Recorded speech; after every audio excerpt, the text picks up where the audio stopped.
Welcome to D6. So this is Professor Vinod Kumar. ఇవాళ మనం very important topic Babasaheb Ambedkar తన జీవితకాలం మొత్తం కూడా కుల నిర్మూలన నా ఎజెండా, నా లక్ష్యం, నా జీవితాశయం అని చెప్పాడు. సో ఆయన ఎజెండాను అమలు చేసేవాడిగా, ఆయన అనుచరుడిగా ఇవాళ ఆ ఎజెండాను 2025లో ముందుకు తీసుకెళ్లే భాగంగా D6 కృషి చేస్తుంది.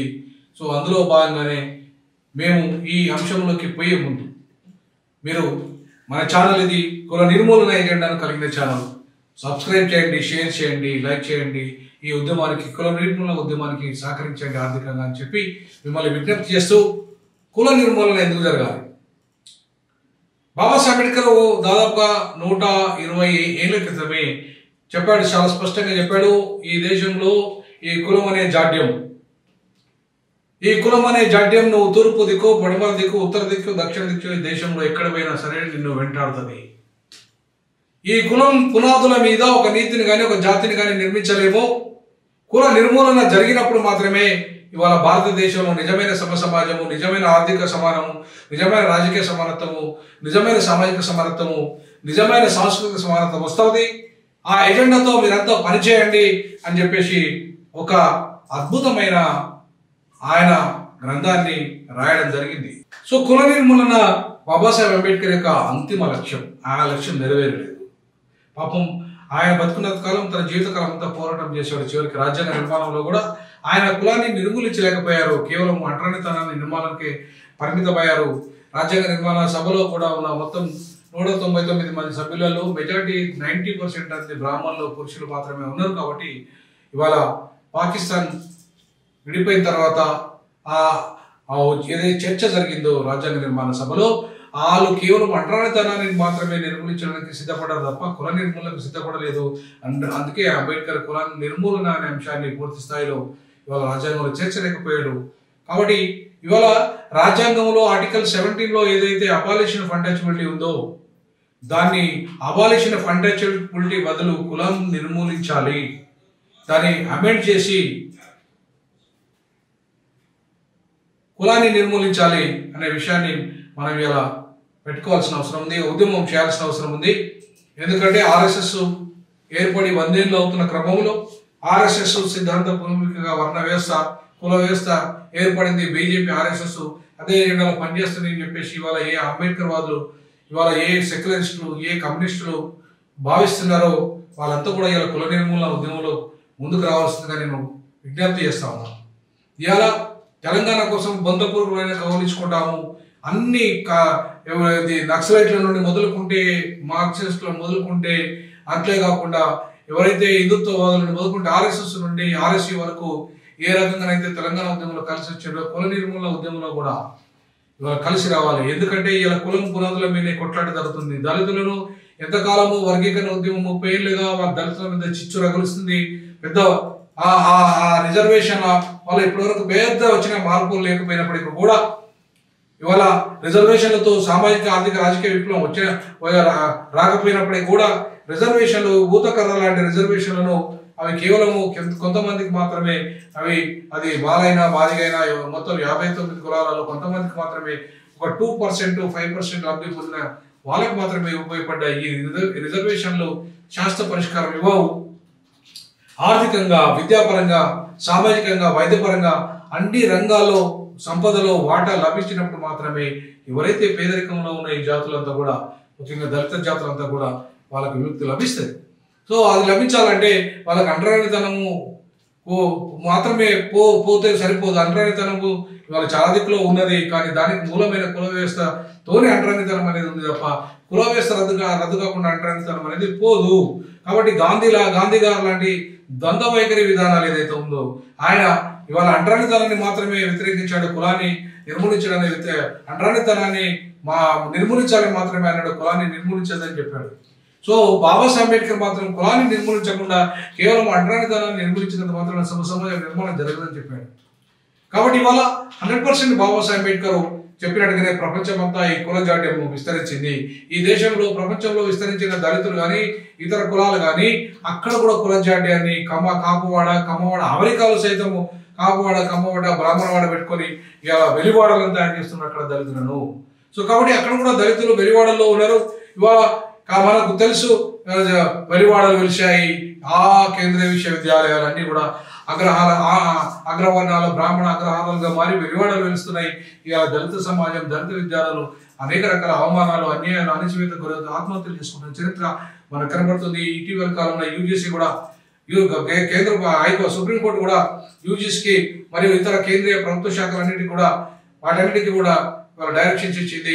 ఎవరైతే ఎస్సీ పిల్లలు, ఎస్టీ పిల్లలు ఆత్మహత్య చేసుకుంటున్నారో వాళ్ళందరి వివరాలని ఇవ్వమని చెప్పేసి కుల వివక్షత కారణంగా.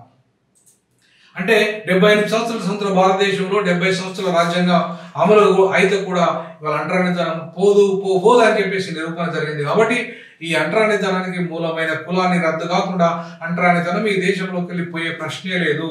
ఇది మొత్తం ప్రపంచమంతా విస్తరించింది. కాబట్టి ఎట్లయితే ఈ రేషియల్ డిస్క్రిమినేషన్ లేదా నలుపు తెలుపు డిస్క్రిమినేషన్ వ్యతిరేకంగా ప్రపంచమంతా ఒక వేదిక మీదకి వచ్చిందో అట్లాగే కుల నిర్మూలన కోసం కూడా ప్రపంచమంతా ఒక వేదిక మీదకి రావాల్సిన అవసరం ఉంది. ప్రపంచ దేశాలన్నింటి కూడా ఇవాళ నేను అప్పీల్ చేస్తూ ఉన్నాను. ఇలా ఐక్యరాజ్య సమితిలో కూడా కులాన్ని నిర్మూలించే ఎజెండాని అద్భుతంగా ముందుకు తీసుకెళ్లడానికి భవిష్యత్తులో ఒక పెద్ద మహోద్యమాన్ని స్వీకారం చేసడానికి త్వరలోనే స్వీకారం చేయబోతున్నాం. దానికి అందరూ కూడా అంబేద్కర్ వాదులుగా చెప్పుకుంటున్న వాళ్ళు, అంతేకాకుండా దానికి ఆర్ఎస్ఎస్ నుండి మొదలుకుంటే ఆర్ఎస్సీ వరకు ఎవరైతే మాకు కులం వద్దు, మేము ఒంటరితనం పాటించము, మాకు వద్దు అనేటోళ్ళు, ఈ దేశంలో కులం రద్దు కావాలనేటోళ్ళు ఎవరైతే ఉన్నారో వాళ్ళంతా కూడా ముందుకు రావాల్సిన అవసరం ఉంది. ఇలా హైందవవాదులు, మీరు మీ హైందవ సమాజం ఇవాళ వర్ణ వ్యవస్థ కుల వ్యవస్థను సమర్థిస్తే హిందూ సమాజం ఈ కులాన్ని వ్యతిరేకిస్తుంది. నిజంగా ఈ దేశంలో నిజమైన హిందుత్వాన్ని మనం కనుక ప్రమోట్ చేయగలిగితే దాంట్లో కులం ఉండడానికి లేదు. సో కుల వ్యవస్థను వృద్ధి చేయడానికి హిందూ సమాజం ముందుకు రావాలి, కుల వ్యవస్థను వృద్ధి చేయడానికి క్రైస్తవ సమాజం ముందుకు రావాలి, కుల వ్యవస్థను వృద్ధి చేయడానికి ఇస్లాం సమాజం ముందుకు రావాలి, కుల వ్యవస్థను రద్దు చేయడానికి అన్ని మతాలు ముందుకు రావాలి. ఎందుకంటే ప్రతి మతంలో ఈ కులం అనే జాడ్యం అక్కడున్న దళితులను, అక్కడున్న మిగతా బలహీన వర్గాలను ఇవాళ నీచంగా చేస్తున్న చరిత్ర. ఈ కులం పునాదుల మీదనే ఇలా రాజ్యాధికారం అనేది సాధిస్తున్నారు అగ్రవర్ణాల పేరు మీద దోపిడీ కులాలు. సో కాబట్టి ఈ దోపిడీ కులాలు ఏవైతే ఉన్నాయో ఈ సంపదను, రాజ్యాధికారాన్ని, భూమిని, అధికారాన్ని, ఆత్మ గౌరవాన్ని చివరికి వాళ్ళే అనుభవిస్తున్నారు. ఇవాళ కారణం కుల వ్యవస్థ. సో కాబట్టి ఈ కులం అనేది ఒక జాడ్యం వల్ల ఇలా రిజర్వేషన్ల సమస్య కాకుండా, ఇవాళ రాజకీయ సమస్య కాకుండా, ఆర్థిక సమస్య కాకుండా, సాంస్కృతిక సమస్య కాకుండా అన్ని రంగాల్లో అసమానత్వం రోజు రోజుకు పెరుగుతుందే తప్ప తగ్గడం లేదు.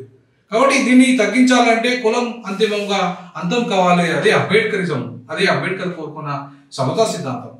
సో ఆ అంబేద్కర్ కోరుకున్న సమతా సిద్ధాంతాన్ని ముందుకు తీసుకెళ్లాలంటే కులం అనే జాడ్యం నుండి ఇవాళ ఖచ్చితంగా బయటపడాల్సిన, భారత సమాజం బయటపడాల్సిన అవసరం ఉంది.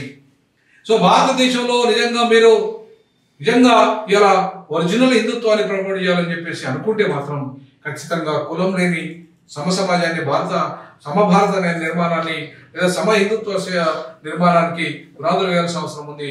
అట్లాగే ఈ దేశంలో క్రైస్తవ మతంలో కూడా ఇలా కులం ఉంది కాబట్టి ఎస్సీ దళిత క్రైస్తవులు ఎస్సీ హోదా అడుగుతున్నారు కాబట్టి అసలు రద్దు చేస్తే, సో అందరి పేదలకు రిజర్వేషన్లు అఫర్మేటివ్ యాక్షన్ రూపంలో అమెరికాలో కల్పించినట్టుగా అన్ని వర్గాలకు అవకాశాలు కల్పిస్తే తప్పకుండా కల్పించాలి. పేదలకు ముందు వాళ్ళు డెవలప్ చేయాల్సిన అవసరం ఉంది. అమెరికాలో కుల వ్యవస్థ లేదు, అక్కడ అఫర్మేటివ్ యాక్షన్ లేదా? ఇలా చాలా దేశాల్లో కుల వ్యవస్థ లేదు, అక్కడ అఫర్మేటివ్ యాక్షన్ లేదా? ఉన్నది. పేదలకు, బడుగులకు, అట్లాగే ఏదైతే వర్ణ వీక్ష ద్వారా ఇబ్బంది పడుతున్న వాళ్ళకు, ఆ అన్ని రకాల వర్గాలకి అక్కడ మైనార్టీలకి సముచితమైన ప్రాధాన్యత కల్పించినప్పుడు ఇక్కడ ఎందుకు కల్పించకూడదు? ఇక్కడ ఒక మత ధర్మము కుల ధర్మాన్ని ఎట్లా పాటిస్తుంది? ఇస్లాం కానీ క్రిస్టియానిటీలో కులం లేదు, మరి మీరు కుల ధర్మాన్ని ఎట్లా పాటిస్తారు? కాబట్టి మీరు కూడా ముందుకు రావాలి. ఇవాళ ముస్లింలు కానీ, క్రైస్తవులు కానీ, పార్సీలు కానీ, మరి ఏ మతస్థులైనా సరే ఇవాళ మీరు ముందుకు వచ్చి కులాన్ని నిర్మూలించడానికి మాతో కలిసి రావాలి. అంబేద్కర్ వాదులతో కలవాలి. కుల నిర్మూలన ఎజెండాతో ఇవాళ ముందుకు పోవాల్సిన అవసరం ఉంది.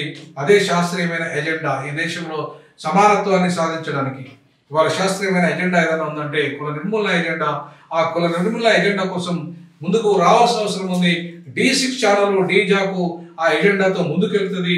త్వరలోనే కొంతమంది మేధావులతోని, కొంతమంది ఉద్యమకారులతో కలిసి కుల నిర్మూలన పోరాట సమితి ఒకటి ఏర్పాటు చేయడం, లేదంటే కుల నిర్మూలన చట్టం సాధన సమితి ఏర్పాటు చేయడం, కుల నిర్మూలన చట్ట సాధన సమితి ఒకటి ఏర్పాటు చేసే కార్యాచరణ మేము డీజాకు భుజానేసుకున్నది. మీరు నిన్ననే చూశారు ఎవరైతే ఇంత కాలం అంబేద్కర్ విధానానికి వ్యతిరేకంగా మాట్లాడిన వాళ్ళు, అంటే వ్యతిరేకం ఇన్ ద సెన్స్ రిఫరెన్స్ సహా ఆయన అభిప్రాయం చెప్పిన ఎవరైతే హమారా ప్రసాద్ గారు ఉన్నారో ఆయన మన ఛానల్కి వచ్చి నేను కుల నిర్మూలన ఎజెండా కోసం పనిచేస్తాను సార్ మీ నాయకత్వం అని చెప్పి చెప్పడం జరిగింది. అంతేకాకుండా ఇవాళ నేను అందరూ హిందూ సమాజాన్ని అప్పీల్ చేస్తున్నాను, క్రైస్తవ సమాజాన్ని అప్పీల్ చేస్తున్నాను, ఇస్లాం సమాజాన్ని అప్పీల్ చేస్తున్నాను, మిగతా మత సమాజాన్ని అప్పీల్ చేస్తున్నాను. మీరు కుల నిర్మూలన ఎజెండా కోసం మాతో కలిసి రండి. ఈ భారతదేశాన్ని సమత భారతదేశంగా నిర్మాణం చేద్దాం. ఈ భారతదేశంలో కులం లేని, ఇవాళ వివక్షత లేని, అసమానత లేని, అది భూమి అసమానత కావచ్చు, మత లింగ అసమానత కావచ్చు, అన్ని రకాల అసమానత లేని సమత భారతాన్ని నిర్మించడమే ఈ భారత రాజ్యాంగం యొక్క మౌలిక లక్ష్యం. ఆ లక్ష్యం నెరవేర్చడానికే మొదటి స్టెప్లో భాగంగా కులం అనేది చాలా కీలకమైన అడ్డంకి. కాబట్టి దీన్ని తొలగించడానికి రాజ్యాంగం అధికరణ 17లో దాన్ని అమెండ్ చేస్తూ దానిలో అంటరానితన నిర్మూలన బదులు కుల నిర్మూలన చట్టం రావాలి, కులాన్ని నిర్మూలిస్తూ ఒక చట్టం పార్లమెంట్లో రావాలి. ఆ దిశగా కేంద్ర ప్రభుత్వం అమెండ్మెంట్ చట్టాన్ని తీసుకొచ్చి ఈ దేశంలో సమత భారత నిర్మాణం వైపు అడుగులేయాల్సిన అవసరం ఉంది. కుల గణన చేసినా సరే చివరికి కుల నిర్మూలన జరగాల్సిందే. అంతిమంగా సమతా సమాజం నిర్మాణం జరగాలంటే కుల నిర్మూలనతోనే సాధ్యం, కుల గణనతో సాధ్యం కాదని చెప్పేసి చాలా స్పష్టంగా తెలియజేస్తూ బాబాసాహెబ్ అంబేద్కర్ మార్గంలో పయనించే ఎవరైనా సరే, ఏ వ్యక్తి అయినా, సంస్థ అయినా, ఏ మతమైనా, ఏ కులమైనా, ఏ కుల సంస్థ అయినా, ఎవరైనా సరే, you are all welcome to an elation of the caste. This is the ultimate aim of Dr. Ambedkar to promote the egalitarian society in India. Jai Bhim, Jai కుల నిర్మూలన చట్టం జిందాబాద్. కుల నిర్మూలన చట్టం ఖచ్చితంగా పార్లమెంటులో కుల నిర్మూలన చట్టాన్ని సాధించి తీరుతామని చెప్పేసి తెలియజేస్తాం.